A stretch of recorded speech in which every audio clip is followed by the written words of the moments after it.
Bismillahirrahmanirrahim. Assalamualaikum warahmatullahi wabarakatuh. Alhamdulillah rabbil alamin wa bihi nasta'in wa la murid dunya waddin. Wassalatu wassalamu ala asrafil anbiya'il mursalin sayyidina wa habibina wa syafi'ina wa nuri qulubina Muhammadin sallallahu alaihi wasallam wa ala alihi wa sahbihi. Allahumma nas'aluka fahman nabiyyin wa hifdzal mursalin wa aghnina bil 'ilm wa alhamal malaikatil muqarrabin. Allahumma zaina bil halim wa akhrimna bit taqwa jamilna bil afiyah ya arhamar rahimin. Qala rabbi israh li sadri wa yassir li amri wahlul 'uqdatam min lisani yafqahu qawli. Amma ba'd. Segala puji syukur kita panjatkan kehadirat Allah Subhanahu wa taala yang telah memberikan kesempatan dalam waktu yang mulia ini, dalam kesempatan yang mulia ini dalam rangka menuntut ilmu wa talabil ilmi fariidatan ala kulli muslimin wal muslimat. Kewajiban dalam menuntut ilmu itu wajib hukumnya bagi setiap muslim. Dalam kata muslimat hanya kata tambahan aja, pada asalnya muslimin faqat, yang termasuk dalamnya yaitu muslim laki-laki ataupun muslim perempuan.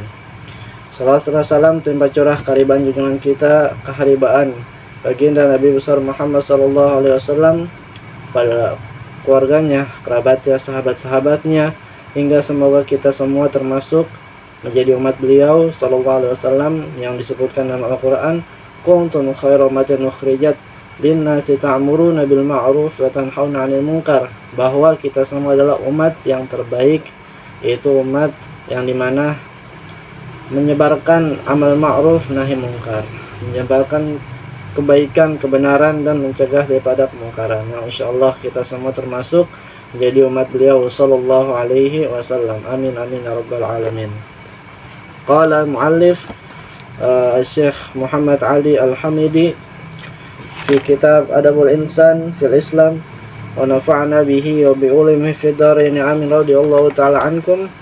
Setelah kita kemarin membuka pembahasan tentang adab manusia kepada Allah Subhanahu wa taala, sampai kemarin pada pembahasan bahwa semuanya ini, bintang-bintang, matahari, planet, binatang-binatang yang besar, yang kecil-kecil, yang bisa dilihat hanya dengan menggunakan alat, itu semua adalah ciptaan milik Allah Subhanahu wa taala. Sebagaimana yang sudah diterangkan kemarin, bahwa mereka itu semua tidak berkata bahwa adanya diriku ini karena aku sendiri yang mengadakan, tapi adanya aku ini adalah ada yang mengadakanku, yaitu Allah Subhanahu wa taala. Aku bisa seperti ini, aku bisa jadi seperti ini karena Allah Subhanahu wa taala.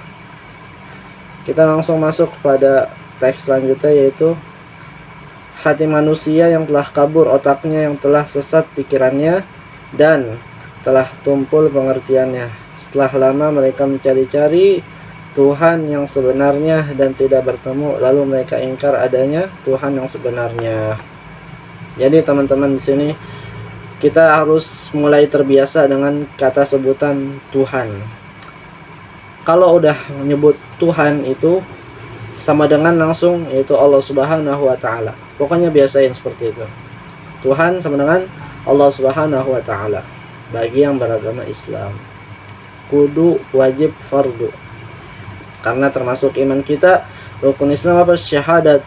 Asyhadu an la ilaha illallah, bersaksi bahwa tiada Tuhan selain Allah Subhanahu wa taala, wa Muhammadur Rasulullah, dan Allah Muhammad adalah utusan Allah Subhanahu wa taala. Jadi kudu, wajib. Ketika ada kata Tuhan, kita besarkan kalimat depannya dengan huruf kapital, Tuhan, Allah Subhanahu wa taala. Jadi orang-orang dulu udah kesana kemari berpikir, Tuhan tuh seperti apa sih? Tuhan tuh yang mana sih? Nah, sampai dia pusing banget, udah mentok pikirannya, gak nemu-nemu definisi Tuhan sebenarnya seperti apa. Hanya kan berpikir, padahal apa?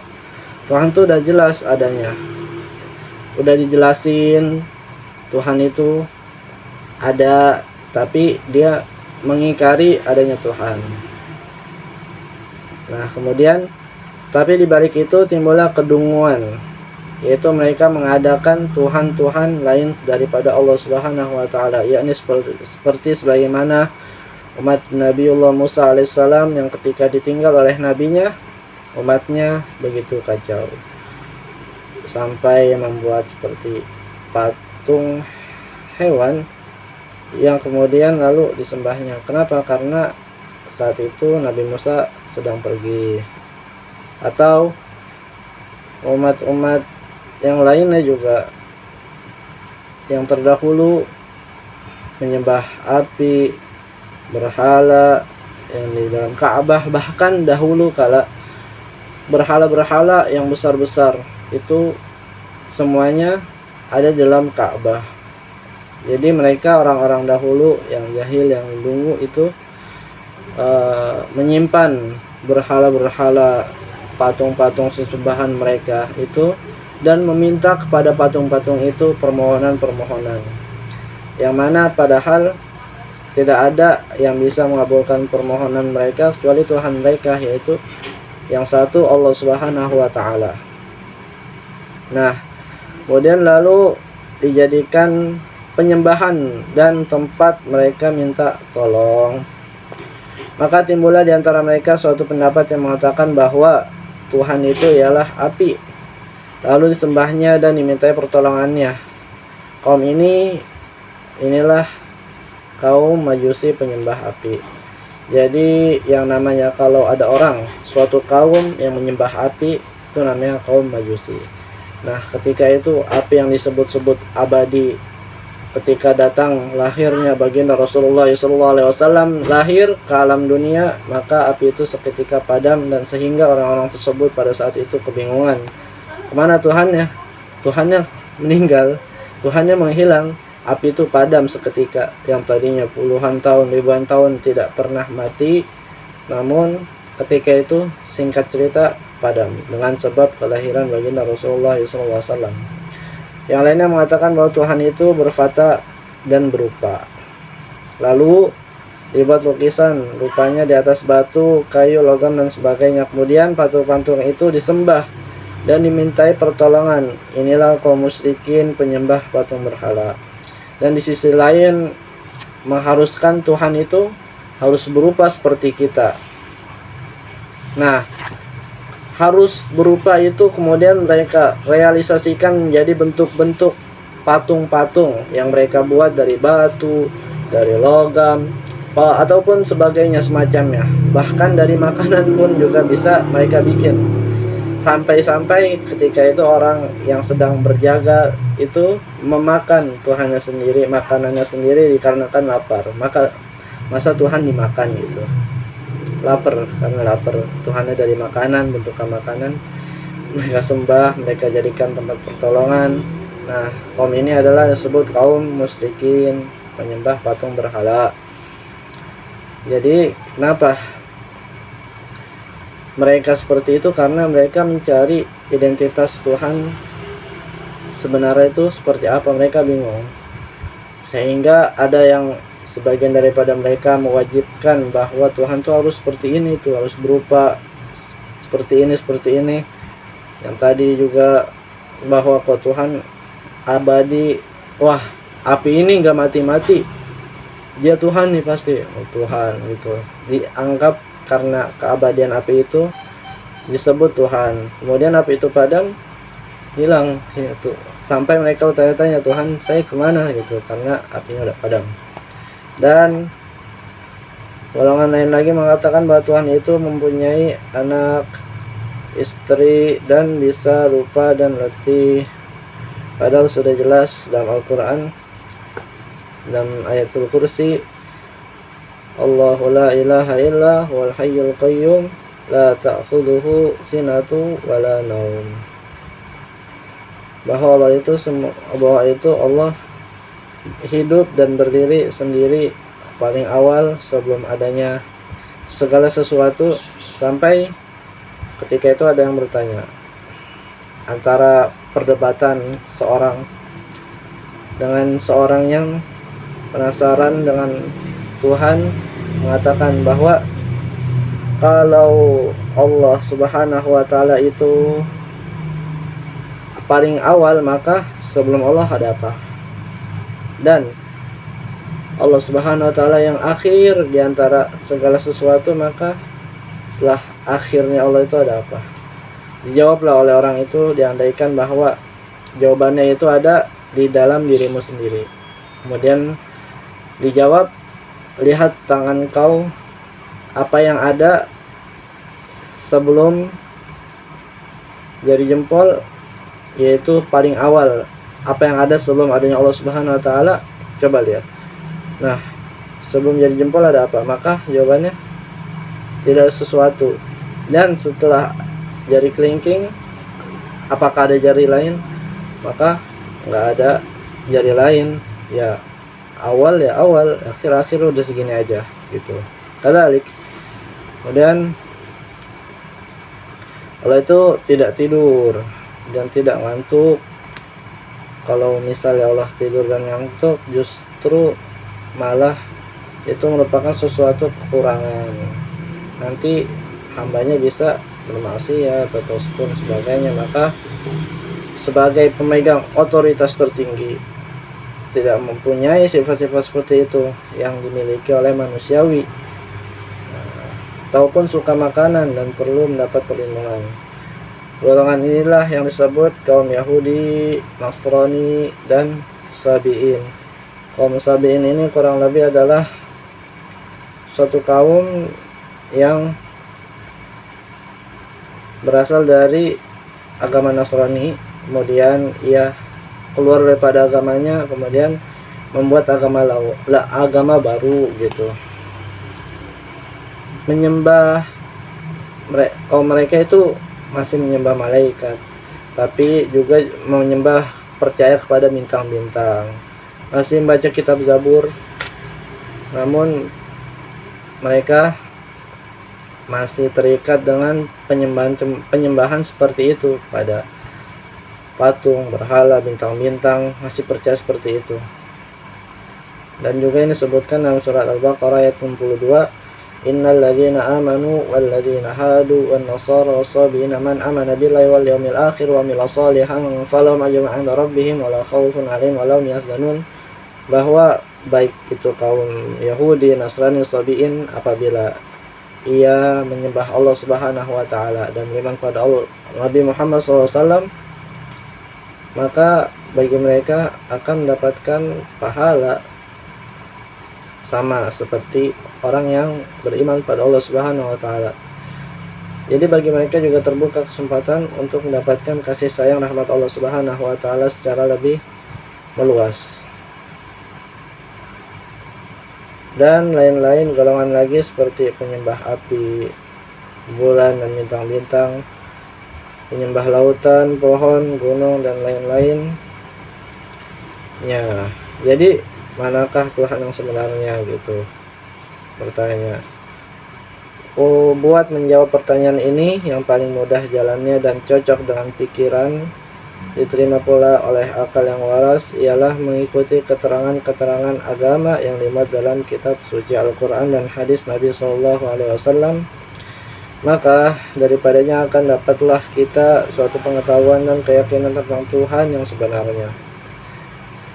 Jadi bagaimana kita bisa mengetahui hakikat identitas Tuhan itu seperti apa? Jawabannya ada dalam Al-Quran dan hadis baginda Rasulullah SAW. Allah Subhanahu wa taala berfirman, inna fi khalqis samawati wal ardi wa ikhtilafil laili wan nahari la ayatin li ulil albab alladzina yadhkuruna Allaha qiyaman wa qu'udan wa ala junubihim yatafakkaruna fi khalqis samawati wal rabbana ma khalaqta hadza batila subhanaka faqina adzaban nar. Rabbana ma khalaqta hadza batila, bahwa maha suci Allah Subhanahu wa taala menciptakan adanya alam semesta ini, bumi ini, galaksi ini. Tidak semuanya hal itu diciptakan melainkan ada manfaatnya, tidak ada kesia-siaan dalam penciptaan Allah Subhanahu wa taala apapun itu. Baik nyamuk yang kita lihat sebagai hewan dengan derajat yang paling kecil namun memiliki manfaat yang besar. bisa menghidupi orang-orang yang hidup manusia, orang-orang yang kerja di PT Autan, Baygon, obat nyamuk. Dengan adanya nyamuk ini mereka bisa makan. Atau kecoa yang kita anggap binatang seperti menjijikan, yang kadang namanya berubah-ubah ketika ia terbang, berubah namanya. Hal-hal yang lainnya juga seperti ada penelitian dokter-dokter virus-virus yang kecil-kecil itu tidak Allah Subhanahu wa taala ciptakan, melainkan mereka mempunyai perannya masing-masing. Enggak ada yang sia-sia apapun itu. Kemudian buat mengetahui bagaimana sifat-sifat Allah Subhanahu wa taala, Tuhan yang sebenarnya itu, di sini akan saya bawakan, yaitu akan musannif bawakan sifat-sifat yang utama yang mudah dan lekas diterima akal pikiran. Di antaranya yang pertama yaitu Allah Subhanahu wa taala Maha Esa pada zatnya, sifatnya dan af'alnya. Kemudian Allah itu Maha Kuasa yang kedua. Yang ketiga Allah itu Maha Mengetahui. Segala sesuatu terkait hambanya, penciptaannya, Allah Maha Mengetahui apa yang terbaik untuk hambanya seperti apa, ataupun yang tidak baik untuk hambanya, maka Allah singkirkan yang nggak baik, kemudian yang baik yang menjadi pilihan untuk hambanya itu. Mungkin kita pandang seperti hal yang nggak baik buat kita, kita kurang suka, tapi menurut Allah itu baik. Ada kalanya juga kita memandang hal itu baik nih, bagus nih, tapi menurut Allah ini nggak baik buat kita, maka nggak akan Allah kasih buat kita. Sama seperti bidang ahli pada pakar teknologi, kita nggak paham, kita nggak tahu teknologi ini cocoknya untuk apa, bagian-bagian ini bagus ya pakai komponen apa, seperti merancang merakit komputer dengan kriteria-kriterianya yang untuk spek buat game kayak gimana, buat ngedit kayak gimana. Kita yang nggak tahu nih, kita dipilihin aja sama abang-abangnya yang terpercaya, tapinya yang terpercaya, yang nggak bohong gitu. Ini bagus kayak gini. Kita ngelihat satu hal yang lain yang menurut kita warnanya tuh bagus tuh, warnanya bagus, bentuknya kita suka, tapi kalau kata abang enggak, itu nanti gampang rusak, maka kita kurang nggak suka gitu. Tapi tetap putusan ada abang-abangnya, yang ini aja ya, nanti kalau pakai yang ini tahan panas, dipakai berjam-jam juga nggak apa-apa, kipasnya juga muternya agak kencang tuh, kipas yang di mesinnya itu. Nah, jadi kita terima apapun yang Allah berikan pada kita, baik itu kebaikan, keburukan, karena hakikatnya memilihkan hal itu semua adalah Allah Subhanahu wa taala. Tentu pilihan Allah yang terbaik untuk hambanya. Yang musannif lanjutkan, marilah kita pencarkan lebih lanjut sifat-sifat Allah itu. Allah Maha Esa pada zatnya, sifat af'alnya, zatnya aslinya, sifatnya atau af'alnya, perbuatannya, af'al. Allah adalah nama Tuhan yang sebenarnya. Allah Subhanahu wa taala, Allah Jalla Jalaluhu, dia tidak berupa patung berhala sebagaimana yang digembirakan kaum musyrikin. Nah, insyaallah di pembahasan yang setelahnya kita akan lebih merincikan lagi terkait musannif menjelaskan sifat-sifat Allah Subhanahu wa taala melalui ini merupakan bantahan daripada statement-statement para kaum jahiliyah yang mengatakan bahwa Tuhan ini punya anak, punya istri, bisa lapar, bisa tidur. Kalau Tuhan itu patung, berhala ataupun lain-lainnya, nanti musannif akan jelaskan dalam kitab ini. Semoga apa yang kita telah pelajari pada kesempatan kali ini bisa menambah wawasan keilmuan kita terkait kita bisa terkait mengenal Allah Subhanahu wa taala, dan kita juga bisa lebih mengenal Allah Subhanahu wa taala agar kita bisa juga lebih tahu, bisa lebih hati-hati dari setiap perbuatan kita, karena gerak-gerik kita tidak pernah luput dari CCTV pantauan Allah Subhanahu wa taala. Wallahu a'lam bishawab. Wallahu a'lam. Assalamualaikum warahmatullahi wabarakatuh.